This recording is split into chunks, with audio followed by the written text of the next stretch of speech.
Thank you, Jim. Not only was that extremely informative, the commitment and passion was also there. So I'm going to be in a very fortunate position of taking questions from the floor and asking Jim to speak to them. Before I commence, though, if I might just as the facilitator take an opportunity to ask you a question, Jim, and if you would just come back here. I was not aware of just the economic returns from this program, and I was wondering if you could just unpack for us a little bit more how that actually drops that very steep line of cost. Great.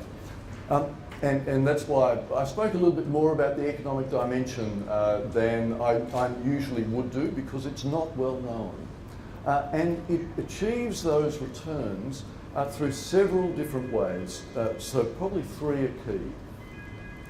The first is there's that stimulus effect on the economy. So as the economy grows, there's a payback to government, and so that contributes some. The second is that employment dimension, so that as people with disability, with early intervention, like my good friend who in fact now is an active tax-paying member of the community like most of us, people like him become a more common story. So again, there's a payback. And likewise, employment with regard to carers. Carers now are in fact freed up to be more productively or more remuneratively employed. And so that's the second big driver. And the third is one that people don't really see a lot, and it's really too early days for us to know how big an impact it will be, but it will be, in my view, will actually end up being very significant.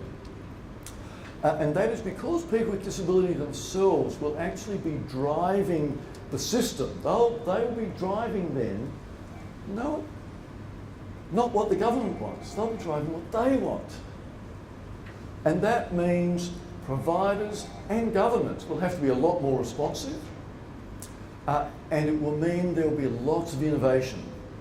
And we've all seen the enormous economic impacts of good innovation, and we will see lots and lots of that. And I think that will be the third main leg of really bringing a lot of benefit to Australia. Thank you. If I could ask you to state your name and the organisation you're from. Thank you.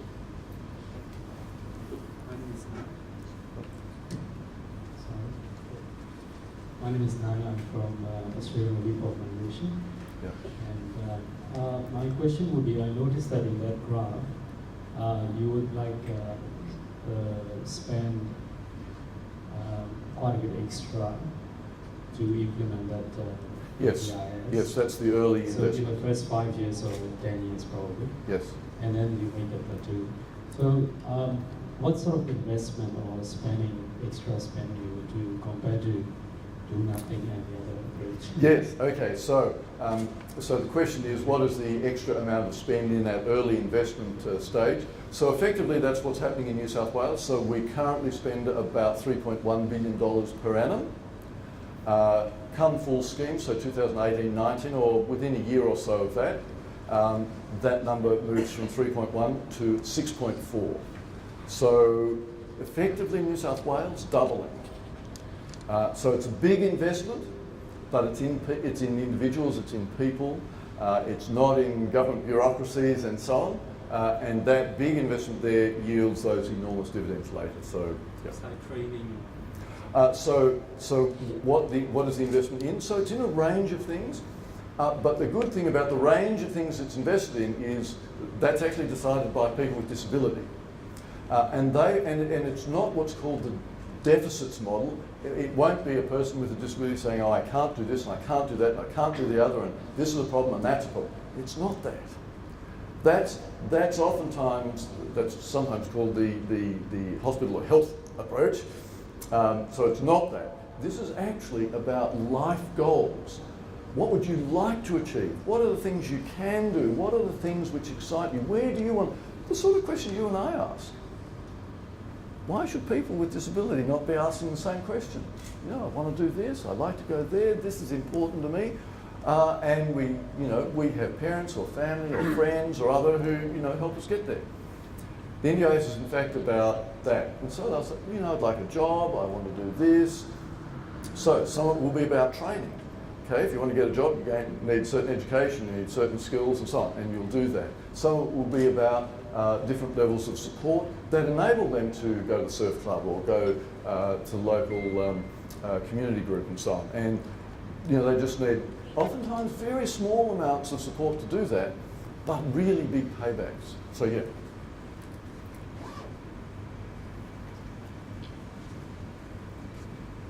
It's interesting to know your comments. Sumasi Singh from PND Consulate. Do you cover both disabled at birth and those who are disabled later in life? How do you get over that? Yeah, so the question was, does the NDIS cover disability from birth and later acquired disability? And the answer is yes. It is disability whenever, wherever and however acquired, because it's not focused on the disability, it's actually focused on the individual. And a really progressive element of the legislation is that it also includes those mental health issues which are disabling, which are of that level of significance. And that's a really significant and big step forward as well. So yes. If I could, Stephen first and then the gentleman on his right. Stephen Banks, Council for Civil Liberties. You mentioned that part of the scheme is annual assessments done in relation to individuals under the scheme. Can you just say a bit more about what those annual assessments do and how how the individual who's being assessed has ultimate control over what they're eligible for, because the danger I see is that the assessments can limit what they can access rather than enable. Yes. So look, a really good question. So the question is about those annual assessments. One of the I suppose a couple of key issues there. The fact that it's an annual assessment is a really big positive, because a lot of people were initially concerned that, oh, they had to get their first assessment just right, otherwise the whole thing would, you know, come off the rails or whatever. The fact that it's an annual assessment means that as people change over time, then they're also able to change their package makeup or the package total as well, which is very, very significant. So it relieves the pressure on the first assessment and so on. The other big thing about it, though, is the assessment, whilst it goes to make up, it has different elements in it, and that makes up the package. Once the package in total is assessed, the responsibility for that actually moves and stays with the person with disability themselves. So even though it might have been made up of different segments, they are not compelled to spend it in that fashion. They actually have flexibility to mix and match and to move and so on, and that's really vital for exactly the question. It gives the power back to them. Indeed, one of the risks in reality about this scheme is that governments over time will be tempted to regulate and over-regulate that. One of the areas which is very easy for a kind-hearted but not necessarily as thoughtful community as we ought to be, and particularly governments, is we often want to protect people with disability. But we need to recognise that there is such a thing as a right to risk. The dignity of risk is very important for people with disability. People with disability have the same right to make mistakes as you and I have. And what we don't want is governments then say, oh, this terrible thing happened. You can just see the media coming in and say, oh, this horrible thing happened, the government's got to fix it, and the government's saying, yes, we'll fix it, we'll put in all these new regulations. What will be the result of that? People with disability will have lost control back to regulations. That's the last thing we want. So that empowerment piece is actually really important because of that flexibility. Tony Payne, from the CATS group, we are actually doing community service in terms of disability services to activity group as well as running 2 group homes for disability. And the last we spoke was at the CTA conference, which we discussed about, and your introduction was excellent. And today is an update on what's happening. Now, what we're interested is actually like the Turkish community serving the current community. In terms of, I understand that there are group homes being actually released to the community. Like, for example, we can actually run some group homes when you release. How many group homes are you running by the department, and how can we actually tap into those group homes and the activity group? Yes. Okay, so that's a very mechanical question in terms of a lot of the processes that we're going through. Department of Family Community Services, Ageing, Disability and Home Care, we run over 300 group homes, and the state government is currently in the process of actually working through what is the best way of enabling NGOs to be involved in that process, to take that forward. All of these things were part of the original Every Australian Counts campaign and the original Productivity Commission report and so on, to make sure that NGOs are the right people to be running a lot of these facilities and services, remembering always that people who will actually be in control will actually be the people with disability themselves, because they will be the ones with the budget. And so that will give a degree of responsiveness, which is really good. So the short answer to your question is the government is working through those at the moment, and we will be releasing different elements of how we're proceeding on that over the next number of months. Thanks. Here then to that. Jim Longley, the Chief Executive Officer of the Physical Disability Council of New South Wales. Great. You mentioned in your speech about the ability linkers in New South Yep. Wales and the job they do. Recently in Victoria, we just had an open tender for the local area coordinators come out. Yep. Can you distinguish the difference between the 2 roles for us, and whether or not there will be a similar tender come out in New South Wales for that local area coordinator position within the ILC? Great. Okay, so this is getting fairly technical for people who aren't familiar with disability systems. So the role of ability linkers is actually quite different from the role of LACs or local area coordinators. An ability linker is, if you like, a step before the LAC.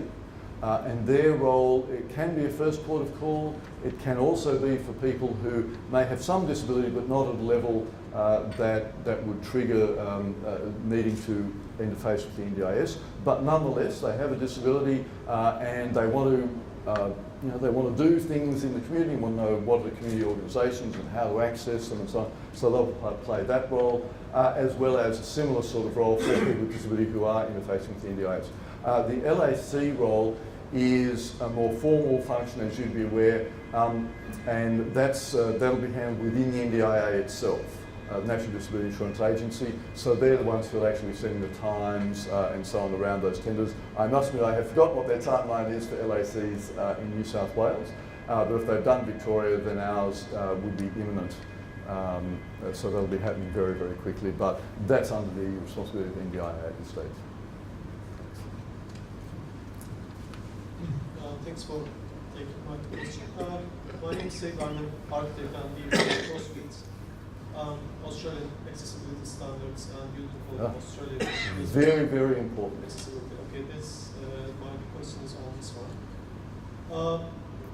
Does NDIS or that investment you mentioned, does it include any improvements on Australian standards or building code of Australia, so that we get smarter buildings for disabled people in the future? I might wish it was, but sadly no. The National Disability Insurance Scheme is really focused on providing the funding and ensuring the services to people with disability is done. It doesn't directly address building standards to ensure the buildings are accessible and so on, but please keep pushing this. What I think we will see happening over time, though, as people with disability become more empowered, they will start sort of pressing for not only continued improvement in those standards, but frankly, broader implementation of those good standards, because building accessibility is a really, really key issue, and I continually am disappointed to see new buildings go up which have very poor access, which is, in this day and age should just not be the case. Thank you. Down here at the front. Thank you for coming here today. I had two questions. One related to the previous question. So people with disabilities, obviously not enough just to sort of allow them to be independent. There's a lot of other things that need to be there for them to be included in society. Another aspect would probably be anti-discrimination laws. So, like, what do you see as the relationship between, for example, like discrimination or more inclusive education or other services to people with disabilities? Is that sort of like the next thing on the agenda, or is that something that's sort of separate to the EIS? So look, it is separate. So the question is around anti-discrimination and other barriers for people with disability. So these are not specifically dealt with under the NDIS. So while, and if I can say, NDIS is an enormous move forward. Things will be tremendously better under NDIS, but it's not the universal solution to everything to do with people with disability, and nor would we want it to be, actually. We do want that full community ownership and inclusiveness there. So it doesn't specifically deal with that. But as I was saying, essentially with that previous question, as people with disability become more empowered, then these things will be pressed for more and more, and that will touch on a whole range of areas. And as people with disability are becoming more engaged in the broader community, I think we'll start to see increasing touch points around exactly the issues you're raising there. Thank you. And my second question, in relation to mental or intellectual disability, and also people with maybe severe psychological conditions, does the NDIS sort of have that in scope, or is that also something separate? We need to distinguish intellectual disability from mental health issues. They're two quite different sorts of things. So intellectual disability was and always has been within scope. Mental health issues, whilst they've been recognised for a long time that some of those are in fact disabilities, having it legislatively mandated actually came relatively late in the day. But it is in fact now there. Clearly it doesn't apply to all mental health issues, because some mental health, in fact a large portion of mental health issues are in fact either episodic or singular events or so on. So they're not a lifelong disabling situation. But those which are actually fall within the scope of the NDIS, and that's a really, really big step forward. How we deal with that as a nation will be interesting. I think the whole area of mental health is one that we're still, I think, very much growing and learning about. But it's great that that is actually now included, because it demystifies some of those issues, and again helps build us towards that inclusiveness, which is so critical. So, thanks for that.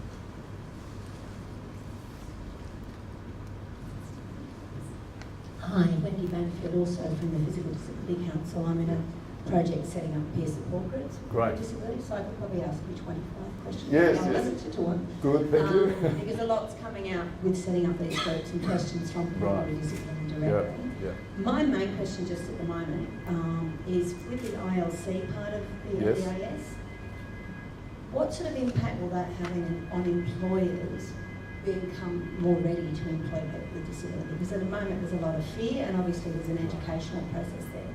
But what else, just generally, will that have in terms of educating corporations, etc., about employing people with disability? Yes. So ILC stands for Information, Linkages, and either Communications or Communities. So that's a key part of the overall scheme. So whilst the overwhelming bulk of NDIS is actually focused on the individual support, there is a small amount which is, if you like, focused on systemic issues. And so information and linkages and communications and communities is really an important part there. So that's where the question is heading. So look, that will have some impact with regard to the employment side. I wouldn't have thought a specifically large part, mainly because there's another federal department that does have responsibility for employment, and that includes employment of people with disability. Now, I think one of the flow-on effects that we'll have from the NDIS is a lot more pressure put through to that employment dimension. And again, I think there's probably a better way of doing it. We don't want to overload everything to do with people with disability into one agency. It's actually, okay, we're doing that bit well, and we need to make sure that it is implemented well, because it's still very early days.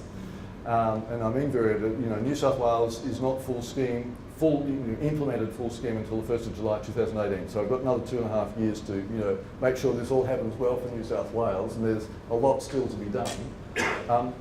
But come full scheme, you actually want other government departments, and at state level as well as federal. So you want your health department to be fully inclusive of people with disability. You want your justice department, you want your transport department, you want your education department, at the federal level, you want your employment department. Everybody, the whole idea of an inclusive nation is not to say, okay, well, all the problems and issues with regard to that group will be siloed over here, but actually say, no, these are Australians, these are human beings.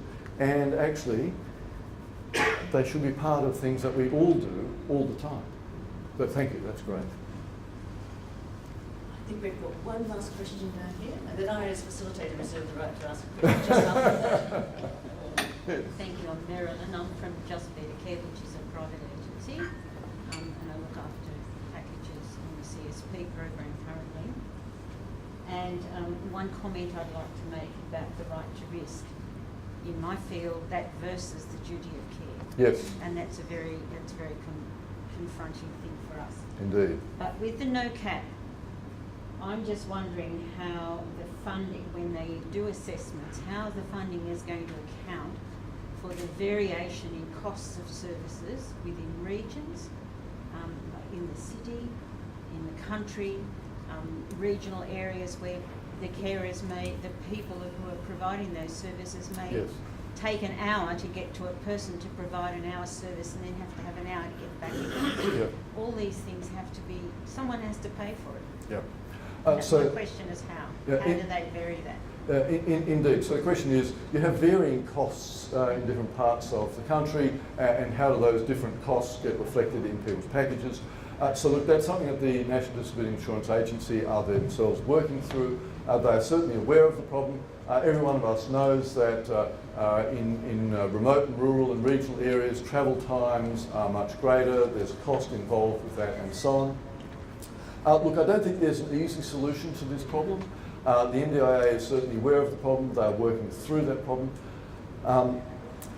And again, I suppose I'd say two things. One is, even though the NDIA is enormously better than where we are, and there's a lot more funding, again, it's not going to be the solution to all problems. So the problem that you've highlighted there of cost differentials in remote and rural and regional areas, it's a problem now. It'll be less of a problem under the NDIS for this reason. It's person-focused. It's actually looking at what does this individual need, and what are their necessary and appropriate supports. And if they happen to be living somewhere where the appropriate necessary supports are whatever, then their package should actually reflect that. And so that's why, whilst it certainly won't solve the problem in Australia, my guess is that problem is not resolvable. I think with a small population, large country, this is always going to be an issue for us. But it will step us a big way in the right direction. How far, at the end of the day, that's something that will have to work through, and my guess is over time, it'll move up and down a bit, and they'll come to something that works. But there's no neat resolution to it, and there's certainly no final situation as at this point, but they are working through it. Thank you. Thanks. I'm just going to ask one last question, Yes. Jim, if you don't mind, and Amit, I hope that's okay. You've spoken about mind shifts, so we have government having to move from caps to investment, from this is what you get to prevention. Service providers are somewhat in the same way. This is what we can give you, this is what you therefore accept. Community to accept a right to risk.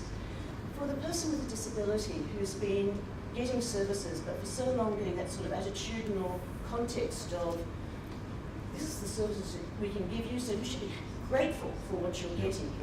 How do you assist them to move from that sort of hearing all of those sort of messages to being empowered and feeling comfortable, confident, and competent, if you like, in that negotiation of service contracts, performance assessment, terminating, moving to something else, and working out their needs? Yes.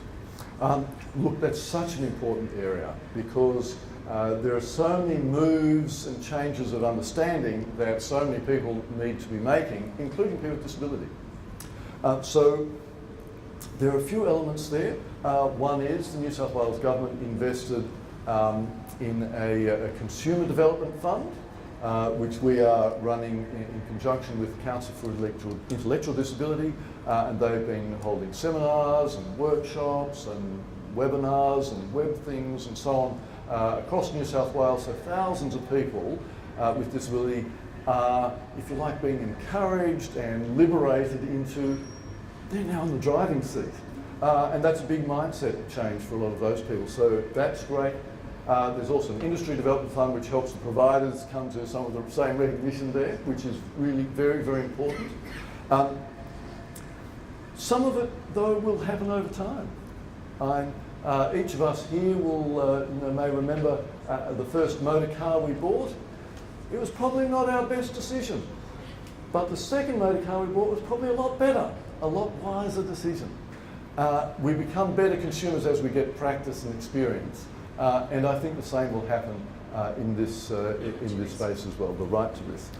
Jim, I might just swap places with you. We're now just going to move to the next stage of our proceedings.